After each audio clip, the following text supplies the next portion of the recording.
గ్రంథం 3వ అధ్యాయం 17వ వచనం.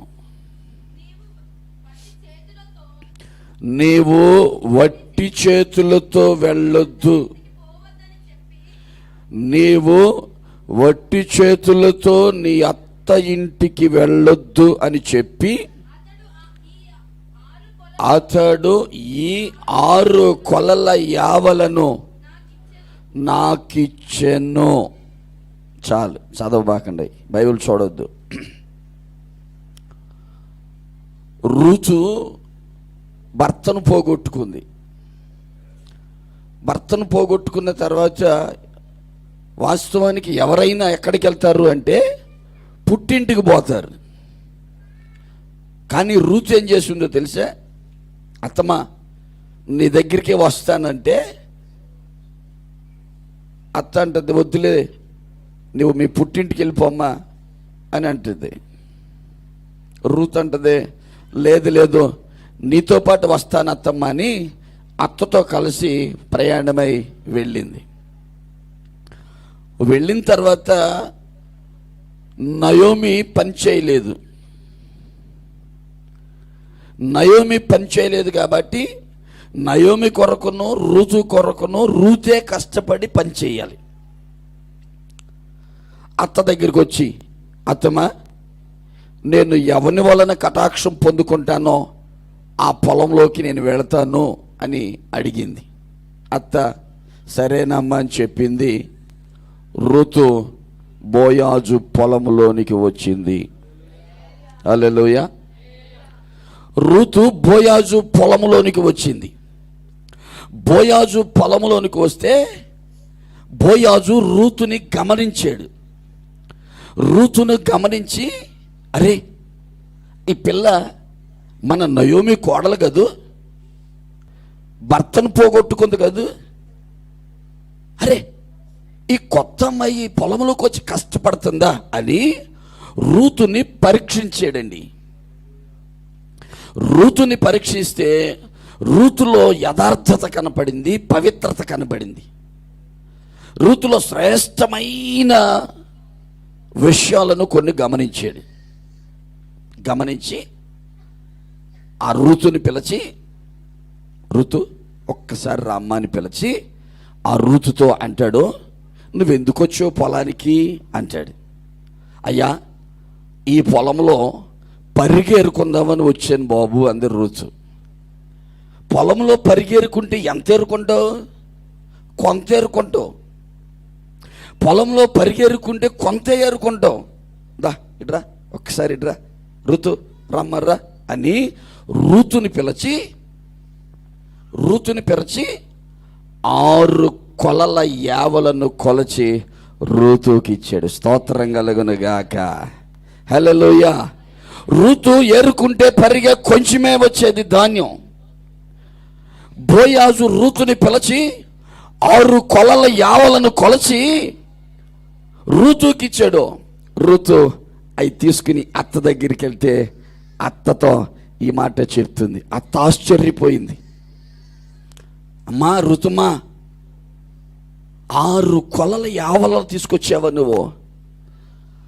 6 కొలల యావలు ఎలా వచ్చినాయి అమ్మా నీకు అంటే, నా కుమారి ఋతు, ఒట్టి చేతులతో నీ అత్త ఇంటికి నీవు పోవద్దు అని చెప్పి ఈ 6 కొలల యావలను కొలచి బోయాజు నాకిచ్చాడు అని అత్తతో చెప్పింది. బోయాజు ఎవరో తెలుసా? అక్కడే 2వ అధ్యాయం 1వ వచనంలో ఉంటుంది చూడండి.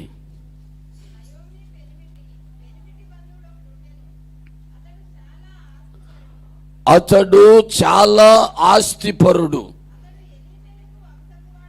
అతడు చాలా ఆస్తిపరుడు. ఎవరో తెలుసా? చెప్పాలి ఎవరు? బోయాజు. బోయాజు అనేవాడు చాలా ఆస్తిపరుడు. ఋతుని పిలిచి 6 కొలల యావలే కాదు 6 కోట్ల యావలను కొలిచి ఇవ్వగలిగిన శక్తి కలిగిన సమర్థుడు బోయాజు. అంత ఆస్తిపరుడు బోయాజు. బోయాజు ఎందుకు రూతుకు 6 కొలల యావలను కొలిచాడు? 6 కొలల యావలు కొలిచి రూతుకి ఎందుకు ఇచ్చాడు? రూతులో ఉన్న మంచి లక్షణాలు ఏంటి? ఆ రూతు 6 కొలల యావలు పొందుకోవటానికి అర్హత ఎలా సాధించింది? ఒక 7 మాటలు. నా దేవుని పిల్లలారా, బోయాజు అనే పొలంలోనికి ఋతు వచ్చింది కదా. బోయాజు అనగా మన ప్రభు అయిన యేసుక్రీస్తు. స్తోత్రం. బోయాజు అనగా మన ప్రభు అయిన యేసుక్రీస్తు. మన ప్రభు అయిన యేసుక్రీస్తు అనే వ్యక్తి పేదవాడు కాదు, ఆయన ఆస్తి లేనివాడు కాదు, సర్వ సంపదల గని. ఆయన దగ్గరికి ఎవరైతే వస్తారో, ఆయనకు ఎవరైతే నచ్చుతారో, ఎవరైతే ఆయనకు నచ్చినట్లుగా జీవిస్తారో వారికి ఎంత ఇవ్వటానికైనా శక్తి కలిగిన సమర్థుడు బోయాజు అనే యేసుక్రీస్తు. స్తోత్రం కలుగును గాక. పొలము అనగా దేవుని మందిరం. పొలము అనగా దేవుని మందిరం. 6 అనగా దేవుని సన్నిధికి నీ వచ్చిన దగ్గర నుంచి 6 రోజుల వరకు 6 అనే సంఖ్య. 6 కొలలు అనగా 6 రోజులకు సరిపడిన దీవెనలో. ఏ రోజున దేవుని సన్నిధికి వస్తావో ఆ రోజు నుంచి కూడా 6 రోజులకు సరిపడిన దీవెనలో. 6 కొలల యావలు అనగా ఆశీర్వాదాలు. ఎవలు అనగా ఆశీర్వాదాలు. స్తోత్రం కలుగును గాక.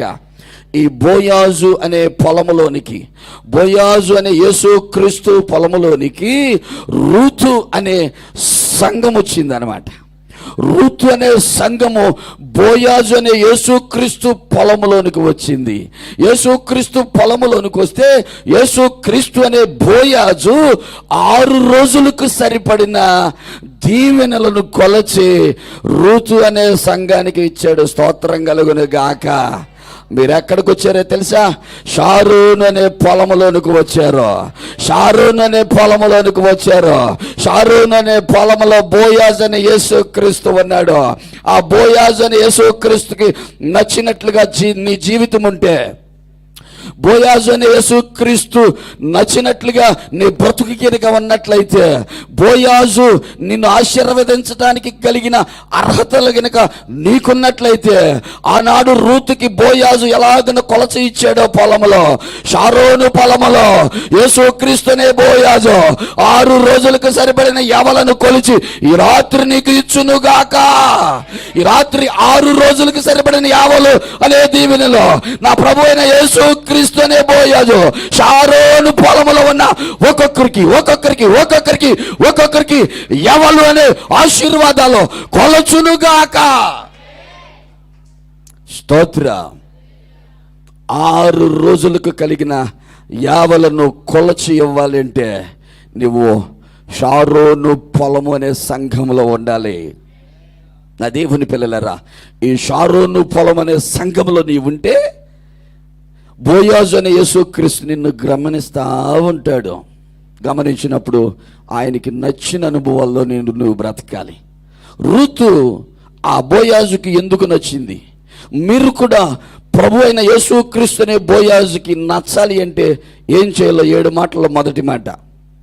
రూతు గ్రంథం 7వ అధ్యాయం 2వ అధ్యాయం 7వ వచనం. 2వ అధ్యాయం 7వ వచనం. ఆమె చేను కోయువారు వెనక పనల మధ్యన ఏరుకుని కూర్చుకొనుటకు దయచేసి నాకు సెలవిమ్మని అడిగింది. నా దేవుని ప్రియ సంగమా, ఈ షారోన్ అనే పొలంలోనికి వచ్చిన నీవేం చేయాలో తెలుసా? ఏం చేయాలో తెలుసా? ఆ బోయాజు పనివారిని అడగాలి. ఆ బోయాజు పనివారిని అడగాలి, అయ్యా ఈ రాత్రి 2022 అక్టోబరు 8వ తారీఖు రాత్రి బోయాజు అనే యేసుక్రీస్తుని నువ్వేమని అడగాలో తెలుసా? ఏమని అడగాలో తెలుసా? అయ్యా ఈ రాత్రి పనివారి మధ్యన పనిచేయు వారి మధ్యన, కోయువారి మధ్యన, పనల మధ్యన పరిగెను ఏరుకోవాలి. స్తోత్రం కలుగును గాక. వాక్యమనే పరిగెను ఏరుకోవాలి. వాక్యమనే పరిగె ఏరుకుంటేనే నేను నా అత్తకు పోషించబడతాం. వాక్యమనే పరిగె ఏరుకుంటేనే నేను నా కుటుంబం బ్రతుకుతాం. వాక్యమనే పరిగె నాకు నా అత్తకి కావాలి. ఈ వాక్యమనే పరిగె నా కుటుంబాన్ని బ్రతికించింది. కాబట్టి అయ్యా, చేను కోయు వారి యొద్ద నేను పనుల మధ్య నేను ఏరుకుంటాను, ఏరుకున్న ఆ పరిగెను కూర్చుకుంటాను అని అడగాలి. స్తోత్రం. వాక్యమనే పరిగే సేవకుల యొద్ద నుంచి వస్తా ఉంటే, ఈ వాక్యం నా కోసమే, ఈ వాక్యం నా పిల్లల కోసమే, ఈ వాక్యం నా అల్లుడి కోసం, ఈ వాక్యం నా భర్త కోసం, ఈ వాక్యం నా భార్య కోసం, ఈ వాక్యం నా కుటుంబం కోసం, ఈ వాక్యం నాకే నాకే నాకే అని ఏరుకుని హృదయంలో కూర్చుకోవాలి. స్తోత్రం కలుగును గాక. రూతు అంట పొలంలోనికి వచ్చిన కాడి నుంచి అంట కూర్చోలేదంట. రూతు అంట పొలంలోనికి వచ్చిన కాడంట ఆ కాళ్ళు షాపుకి అలసిపోయినట్లుగా కూర్చోలేదంట. రూతు అంట నడుము నొప్పి వస్తుందని గోడగానుకుని కూర్చోలేదంట. రూతు అంట ఏ వాక్యం వచ్చిద్దో, ఏ మాట వచ్చిద్దో, ఏ మాట వచ్చిద్దో, ఏ మాట వచ్చిద్దో అని ఏరుకుని ప్రతి మాట కూడా హృదయంలో కూర్చుకుంది. స్తోత్రం కలుగును గాక. రూతు ఏరుకుని కూర్చుకున్నట్లుగా ఈ షారోను పొలంలో ఉన్న ప్రతి ఒక్కరు కూడా దేవుని పనివారైన మేము దేవుని పనివారం, దేవుని పనివారి యొద్దకు వచ్చి, చేను కోయి వారి యొద్దకు వచ్చి వాక్యమును ఏరుకుని హృదయంలో కూర్చుకోవాలి.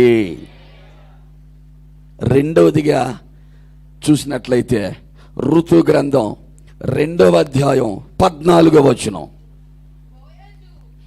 బోయాజు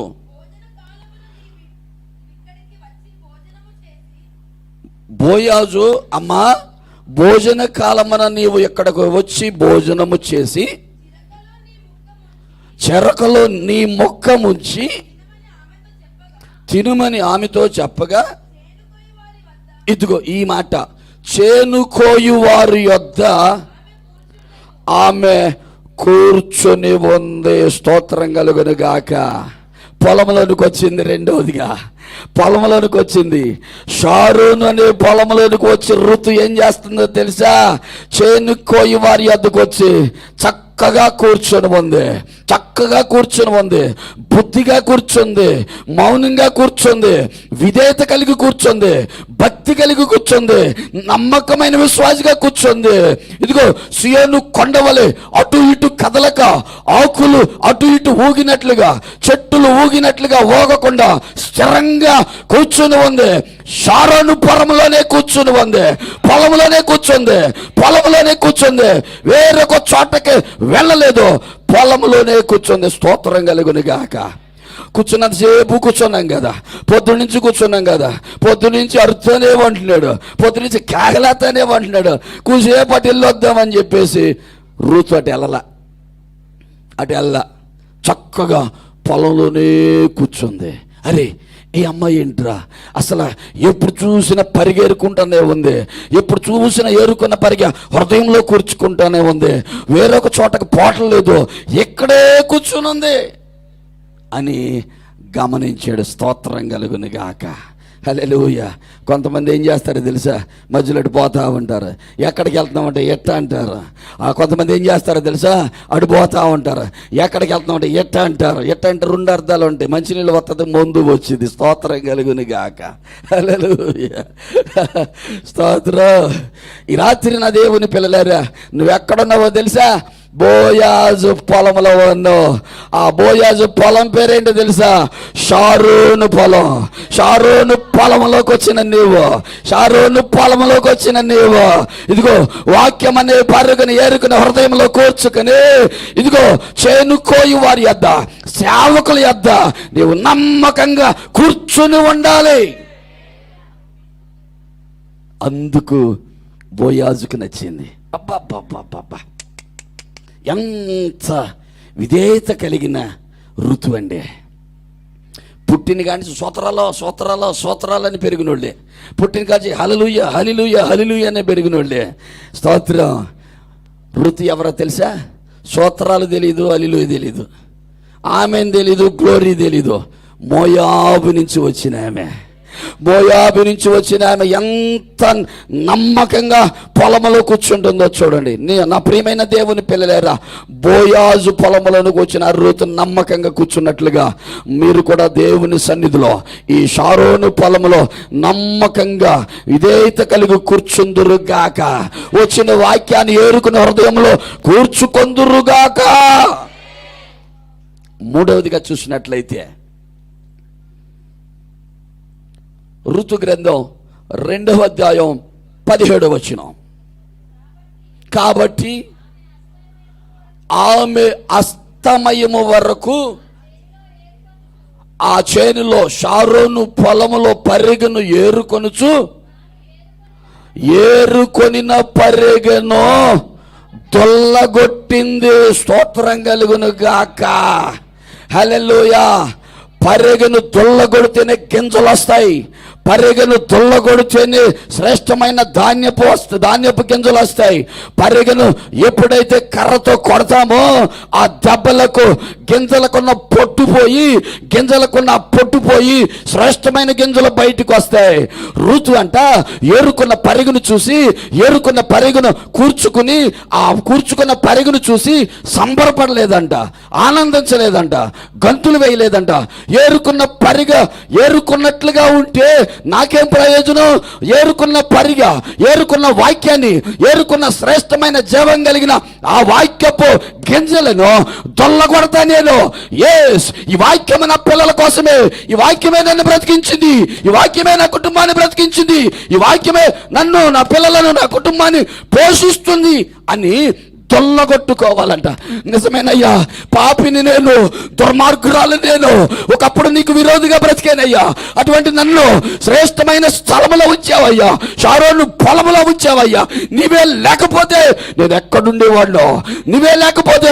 ఎక్కడుండేవాడినో, నీవు నన్ను చూశావు కాబట్టి, ఆ రోజున దేవుని సేవకుల ద్వారా నీవు మాట్లాడేవు కాబట్టి, ఈ షారోను పొలములో నా వాక్యాన్ని దొల్లగొట్టే కాబట్టి నాలో పొట్టుపోయి, నాలో పాపం పోయి, నాలో నీకు అవిష్టమైనది పోయి శ్రేష్టమైన గింజలు వచ్చాయి.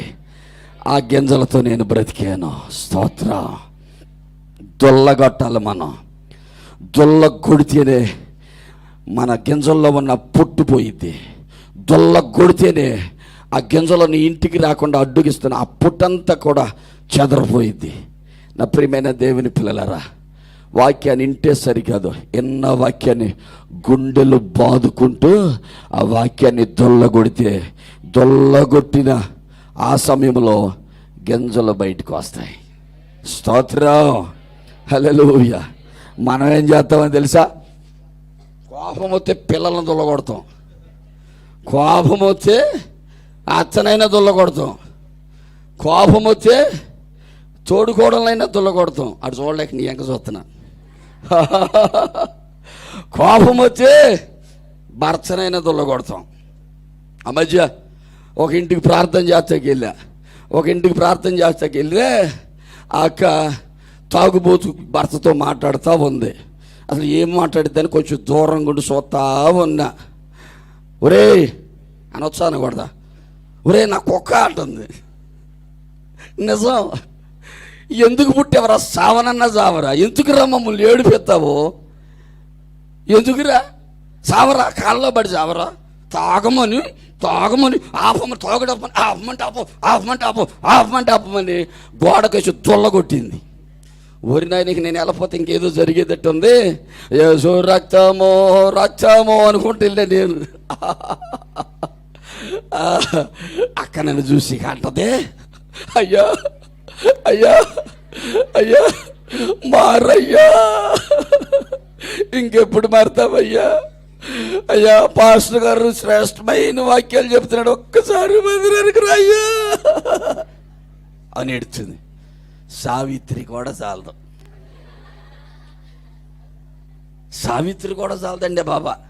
ఏ హీరో చాలదు అంత దెబ్బకి. అప్పటిదాకా గోడకేసి దొల్లగొట్టింది. ఎప్పుడైతే నేను చూసిందో, అయ్యా మారయ్యా చర్చికి రయ్యా అంటుంది. స్తోత్రం. అమ్మా, నీ భర్తను కాదు దొల్లగొట్టేది, మాటలతో దొల్లగొడతారు, చేటలతో దొల్లగొడతారు. నీ భర్తను కాదు, నీ హృదయాన్ని దొల్లగొడితే పొట్టు బయటికి పోతే. స్తోత్రం కలుగును గాక. హల్లెలూయా. ఋతుకి బోయాజు అనే యేసుక్రీస్తు 6 రోజులకి సరిపడిన 6 కొలల యావలో 6 కొలల ఆశీర్వాదాలు కొలచి ఇవ్వటానికి గల కారణం, మొదటిగా వాక్యమును ఏరుకుని హృదయంలో కూర్చుకుంది.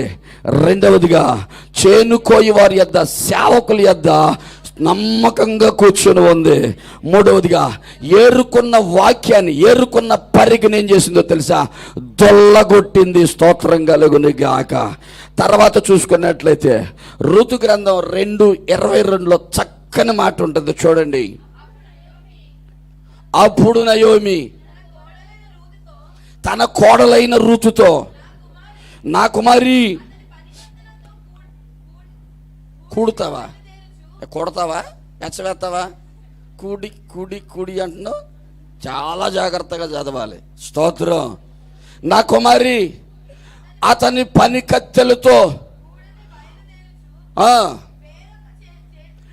నీవు వేరొక చేనులో కనబడకపోవుట మంచిది. నా కుమారి, అతన్ని పని కత్తెలతో కూడా వెళ్ళి నీవు అక్కడ ఉండుట మంచిది. నీవు వేరొక పొలంలో కనబడకపోవటం మంచిది. వేరొక పొలంలో కనబడ్డావా, నీకు ఈ 6 కలలు రావు, ఈ పరిగి రాదు. జాగ్రత్త, నువ్వు వేరొక పొలంలో కనబడద్దు అని ఋతుకే తన అత్త చెప్తా ఉంది. స్తోత్రం. హల్లెలూయా. నయోమికి అర్థమైపోయింది, నా కోడలు వెళ్ళిన పొలము చాలా మంచి పొలం, నా కోడలు వెళ్ళిన షారోను పొలము చాలా మంచి పొలం, నా కోడలు వెళ్ళిన షారోను పొలములో అబ్బా శ్రేష్టమైన పరిగ దొరుకుతుంది అని సంబరపడిపోయి అత్తే ఉంటుందో తెలుసా కోడలతో, నా కోడల రుచ, నీవు వేరొక పొలములో కనబడపోవటం మంచిది. పొలం అనగా దేవుని మందిరం. స్తోత్రం. ఎందుకు వేరొక పొలంలోకి వెళ్ళొద్దని చెప్తుందో తెలుసా? ఈ బోయాజు అనే వ్యక్తి చాలా మంచోడు. స్తోత్రం. బోయాజు దగ్గర పని చేసేవాళ్ళు నమ్మకమైన పనివారు. బోయాజు అంటే యేసుక్రీస్తు, మరి పనివాళ్ళు అంటే స్తోత్రం. బోయాజు దగ్గర పనిచేసేవాళ్ళు, సేవకులు చాలా నమ్మకస్తులు.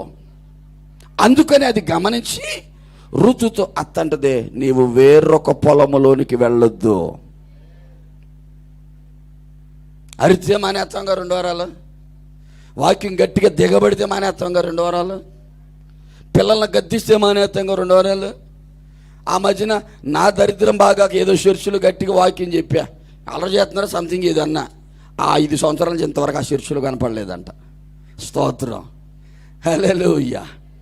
నా దేవుని పిల్లలారా, ఇదిగో ఈ పొలములో బోయాజు పొలములో ఉండాలే తప్ప నీ వేరొక పొలంలోనికి వెళ్ళకూడదు. చాలామంది ఏం చేస్తారో తెలుసా? దేవుని వాక్యము ద్వారా గద్దిస్తే ఆ గద్దింపుకు లోబడక వాత వేయబడిన మనసాక్షి కలిగిన వారు ఏం చేస్తున్నారు తెలుసా? వేరొక పొలములోనికి వెళుతున్నారు. ఆ మధ్య ఒక చోట వాక్యం చెప్పటానికి వెళ్తే ఒక అక్క అసలు తన సాక్ష్యం చెప్పి బొవ్వెట్టి ఆ ముద్దపప్పు నెయ్యి వేసి పెడతా, తమ్ముడా మా గ్యాద నెయ్యి తమ్ముడా, తిను తమ్ముడా, కమ్మగా ఉంటుంది తమ్ముడా, తినని ముద్దపప్పు నెయ్యి వేసి పెట్టింది. కడుపు నిండా తిన్న అక్క, నీకు స్తోత్రాలు వందనాలన్నా. అయ్యా వందనాలు అయ్యా, థ్యాంక్స్ అయ్యా, నువ్వు దీవించయ్యా చాలు అంది. సరేనక్క అన్న, వాక్యం అయిపోయింది, వెళ్ళిపోయా. మరలా సంవత్సరం ఉపవాస కొడుకులకు పాస్టర్ గారు పిలిచాడు. వెళ్ళా, ఏది అక్కేదన్నా, అక్క ఎక్కడ ఉంది, వెళ్ళిపోయిందిగా అన్నాడు. స్తోత్రం. ఎందుకు వెళ్ళిపోయిందన్నా? అన్న పాట అవ్వలేదని వెళ్ళిపోయింది అన్న అంటున్నాడు.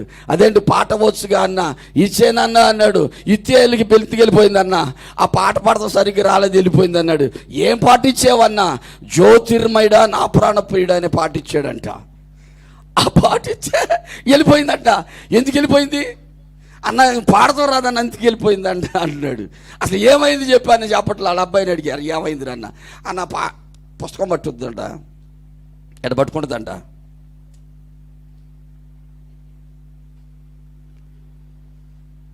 యెహోవా నా బలమా, యథార్థమైనది నీ మార్గం పరిపూర్ణమైనది. అమ్మాయి కలిసి కలిసి పరిపూర్ణమైనది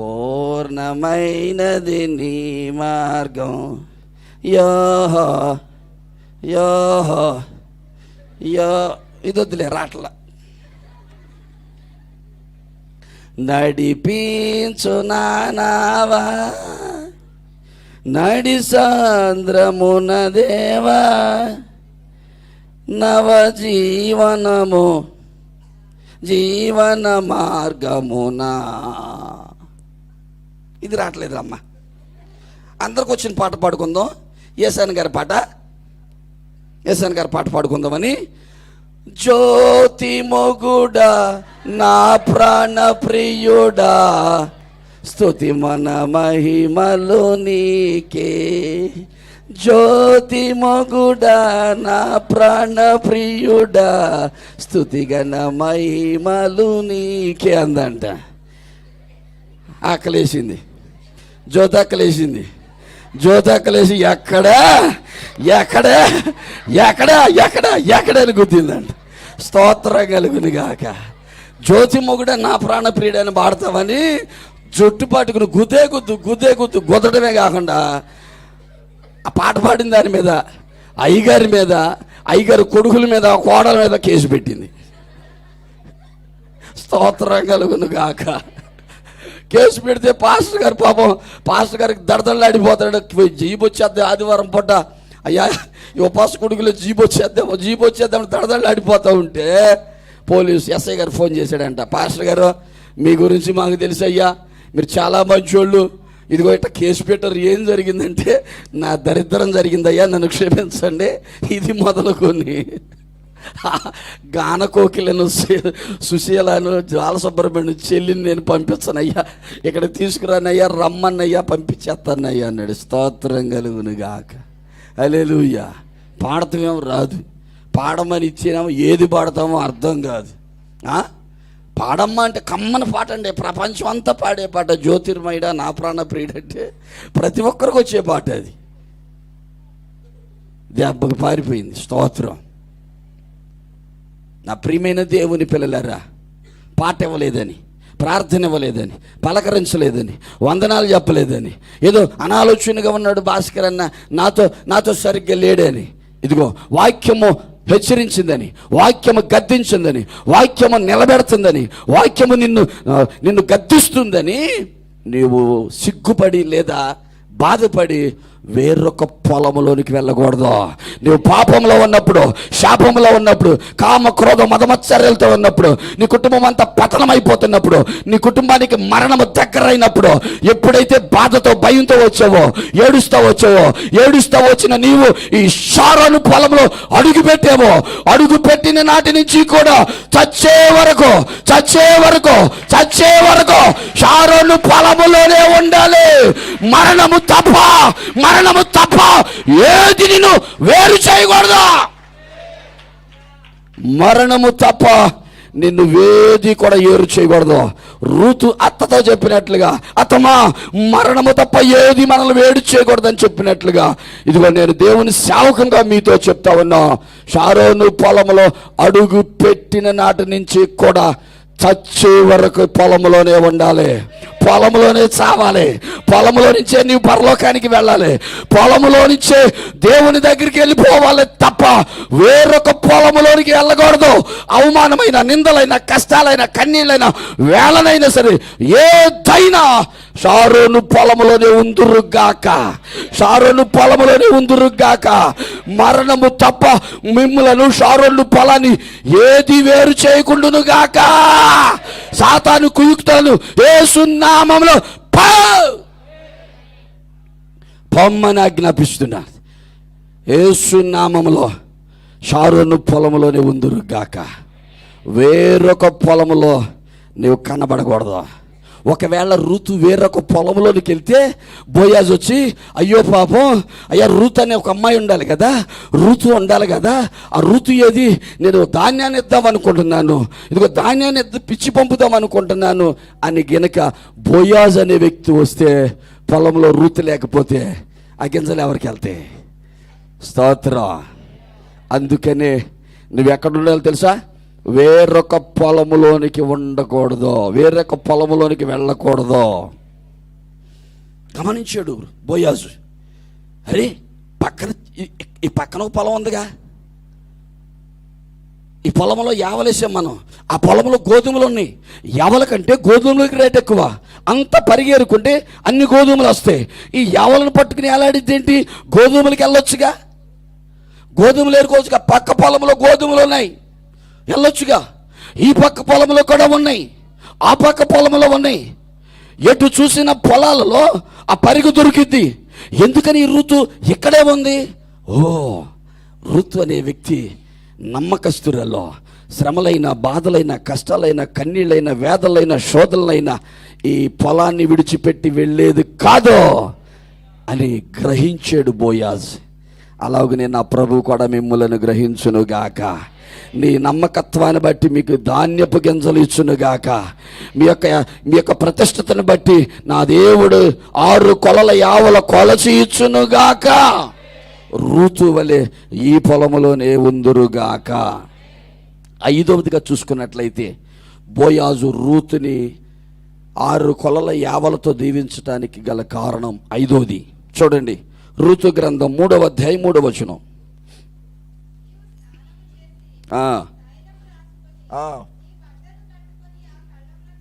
ఆ కళ్ళములోనికి వెళ్ళుము. చాలు. ఎక్కడికి వెళ్ళాలమ్మా? పొలమా కళ్ళమా? పొలమా కళ్ళమా? కళ్ళములోనికి. వినాలి వినాలి వినాలి. స్తోత్రం. రూతు వచ్చిన దగ్గర నుంచి కూడా ఎక్కడుందో తెలుసా? పొలములో పరిగెరుకుంటా ఉంది. స్తోత్రం. పరిగెరుకుంటా ఉంది. పరిగేరుకుంటూ ఏరుకుంటూ ఉంది. ఏరుకున్న పరిగెను దొల్లగొట్టుకుంది. దొల్లగొట్టుకున్న ఆ గింజలను అత్తకు తీసుకువెళ్ళింది. ఇప్పుడు పొలంలో పంటంతా కూడా కళ్ళంలోనికి వచ్చింది. పొలమే, కానీ పొలంలో శ్రేష్టమైన స్థలం ఉంటుంది. రైతు ఎతుకుతాడు, అరే మన పంటంతా కూడా కళ్ళం పెట్టి, కళ్ళం తెలుసుగా మీకు? కళ్ళం. మన పంటంతా కూడా ట్రాక్టర్తోనో ఎడ్లతోనో తొక్కించాలి. తొక్కిస్తే గింజలు బయటకు వస్తాయి. కాబట్టి ఏ స్థలం బాగుంటుంది? పల్లము స్థలం చూద్దామా? పల్లపు స్థలం అయితే చిన్న చినుగు పడ్డ నీళ్లు నిలబడతాయి. ఎత్తైన స్థలం చూద్దాం.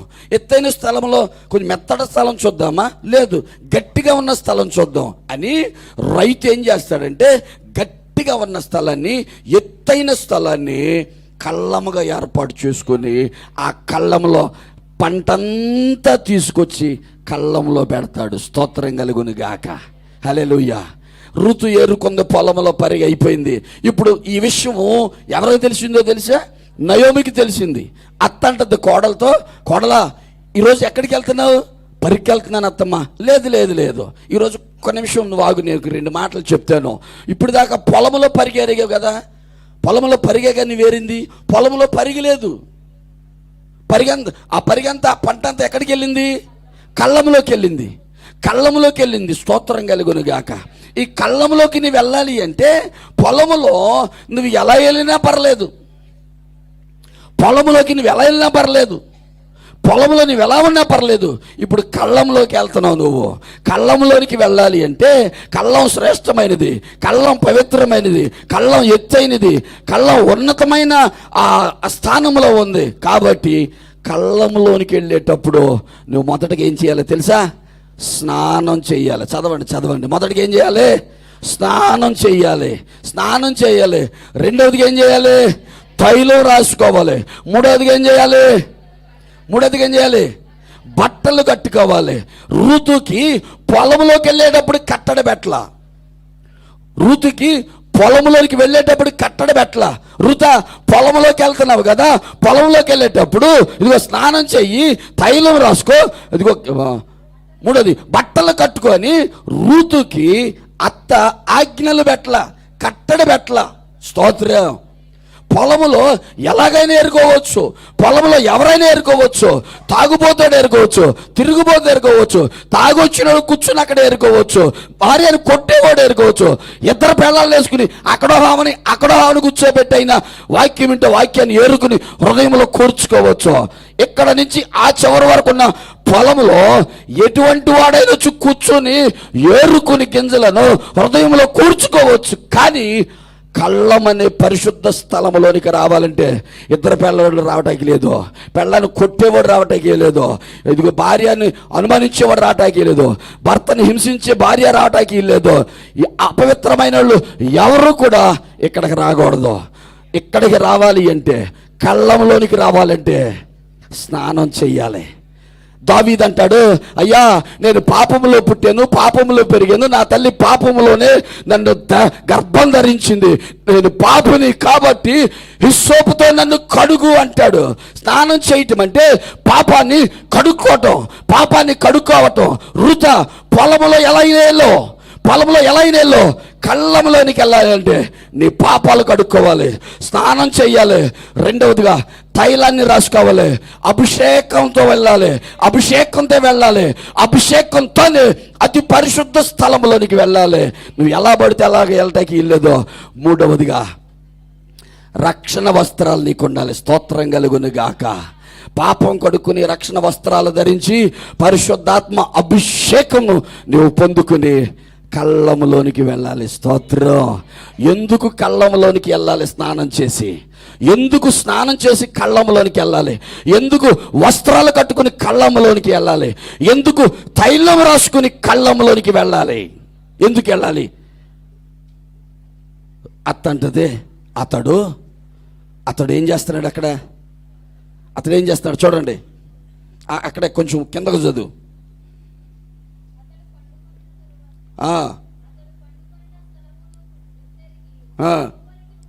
ఒక్క నిమిషం 3 నుంచి చదువు.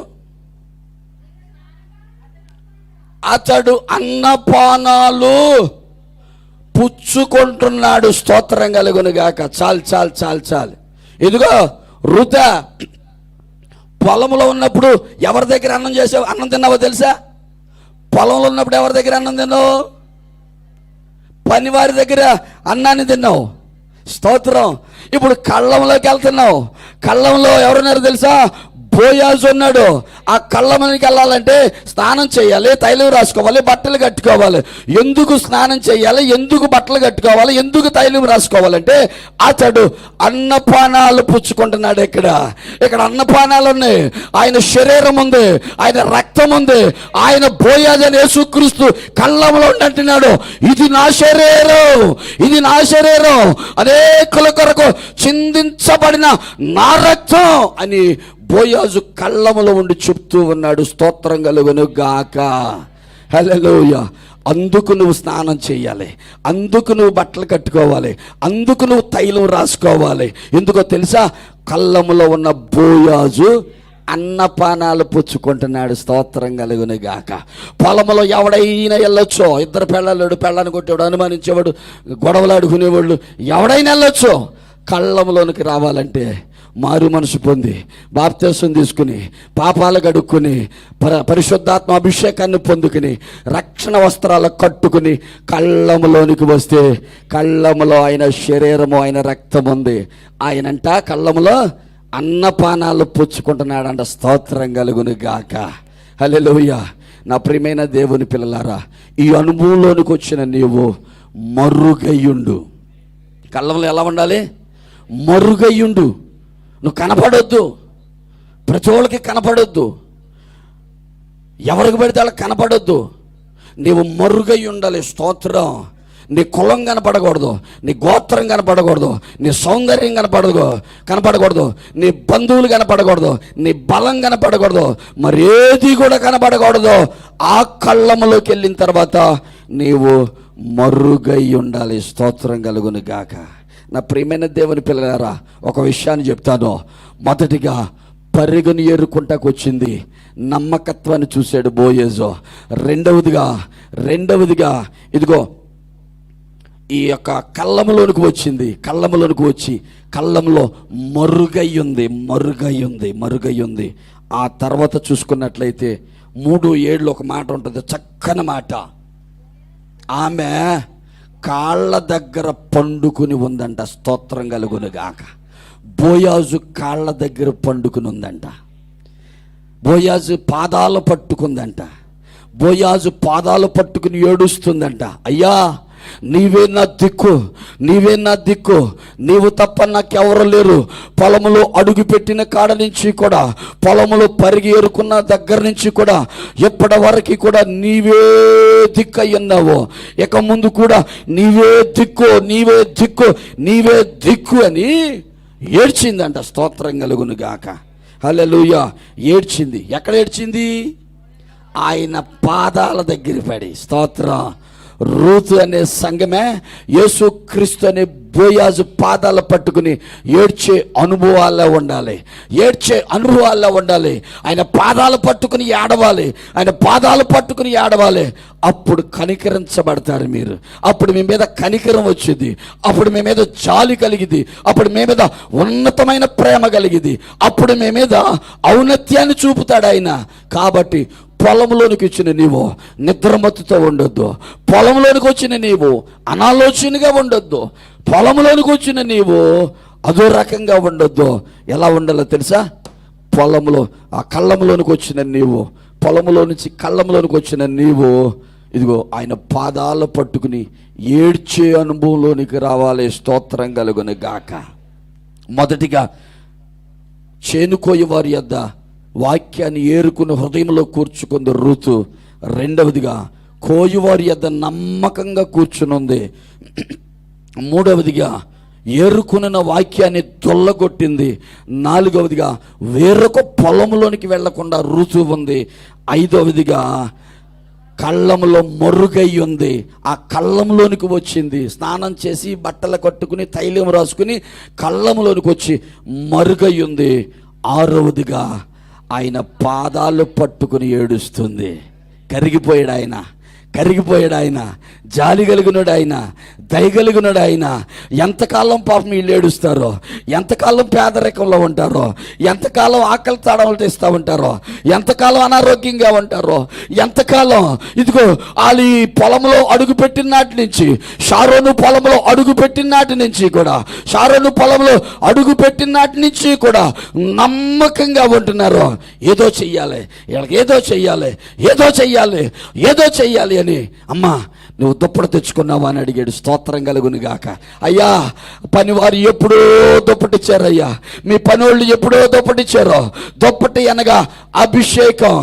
ఏలియా చనిపోయేటప్పుడు అడుగుతాడు, ఎలీషా నీకేం కావాలని అడుగుతాడు. ఏమి వద్దయ్యా, ఒక్క దుప్పటి చాలన్నాడు. దుప్పటి ఎప్పుడైతే ఎలీషా చేతిలోకి వచ్చింది, ఎప్పుడు అద్భుతమైన అభిషేకాన్ని ఎలీషా పొందుకున్నాడు. రెండింతల అభిషేకాన్ని పొందుకున్నాడు. ఏలియా దుప్పటి ఎలీషాకి అభిషేకంగా మార్చబడింది. వెంటనే రూతుని అంటాడు, అమ్మా, నీ సంగతి అంతా కూడా నాకు తెలిసింది. నీవు దుప్పటి తెచ్చుకున్నావా? ఆ దుప్పటి నాకు చూపించు అన్నాడు. వెంటనే దుప్పటిచ్చింది. స్తోత్రం కలుగును గాక. వెంటనే దుప్పటిచ్చింది. వెంటనే అభిషేకాన్ని చూపించింది. వెంటనే ఆ దుప్పటిని చూడగానే, ఋతు మీద అభిషేకాన్ని చూడగానే వెంటనే 6 కొలల 50 కొలచి ఆ దుప్పట్లో పోసాడు. కొట్టు గట్టిగా చెప్పట్లో. 6 కొలల 50 కొలిచి దుప్పట్లో పోసాడు. ఈ రాత్రి మీరు ఒట్టి చేతులతో ఎళ్ళకుందురు గాక. ఈ రాత్రి 6 కొలల 50 పట్టుకుని వెళ్ళుదురు గాక. నా ప్రభు అయిన యేసుక్రీస్తు అనే బోయాజు 6 కొలల 50లోనే ఆశీర్వాదాన్ని కొలచి ఇచ్చును గాక. అదేవుని పిల్లలారా, రూతుకి 6 కొలల 50 కొలిచి ఇచ్చుటకి గల కారణం ఏంటో తెలుసా? రూతు షారోను పొలములో ఉండి వాక్యం అనే పరిగెను ఏరుకుని హృదయంలో కూర్చుకుంది. రెండవదిగా చేను కోయి వారి యొద్ద నమ్మకంగా కూర్చొని ఉంది. మూడవదిగా ఏరుకొన్న పరిగెను తొల్లగొట్టింది. నాలుగవదిగా వేరొక పొలములోనికి వెళ్లకుండా ఈ పొలంలోనే ఉంది. ఐదవదిగా స్నానం చేసి బట్టలు కట్టుకుని తైలము రాసుకుని కళ్ళములోనికి వచ్చి మరుగై ఉంది. ఆరవదిగా కాళ్ళ యొద్ద పండుకొని ఉంది, ఆ కాళ్ళను పట్టుకుని ఏడుస్తూ ఉంది.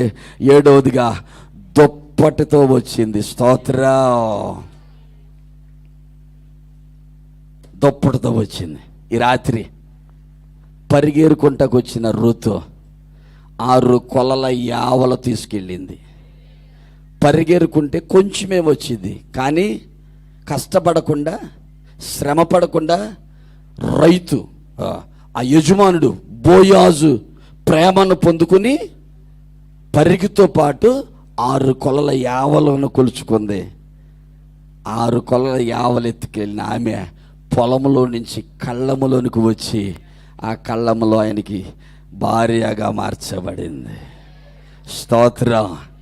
మొదటిగా పరిగి కోసం వచ్చింది, తర్వాత 6 కొలల యావలతో వెళ్ళింది ఇంటికి. మూడవదిగా ఆ బోయాజ్ అనే యేసుక్రీస్తుకే భార్యగా మార్చబడింది. స్తోత్రం కలుగును గాక. హల్లెలూయా, హల్లెలూయా. ఈ రాత్రి ప్రభు అయిన యేసుక్రీస్తు పెండ్లి కుమారుడిగా రాబోతా ఉన్నాడు. పెండ్లి కుమారుడిగా రాబోతా ఉన్నాడు. బోయాజు అనే యేసుక్రీస్తును రూతుని పెండ్లి చేసుకున్నట్లుగా ఆ ప్రభు అయిన యేసుక్రీస్తు అనే బోయాజుని షారోను సంఘం అనే వధువు సంఘం పెండ్లి చేసుకోబోతా ఉంది. స్తోత్రం. పెండ్లి చేసుకోబోతా ఉంది. ఆ పెండ్లి చేసుకోవాలంటే పొలంలోనికి వచ్చి వాక్యమైన పరిగిని ఏరుకుని కూర్చుకోవాలి. ఆయన పెండ్లి చేసుకోవాలంటే కోయివారి యొద్ద నమ్మకంగా కూర్చొని ఉండాలి.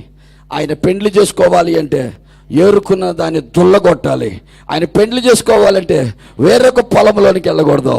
ఆయన పెండ్లి చేసుకోవాలంటే మరుగై ఉండాలి.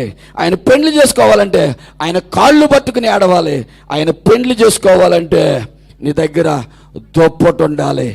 ఈ అనుభవాలతో షారోను పొలం అనే వధువు సంఘం నా ప్రభువుని హత్తుకొందురుగాక.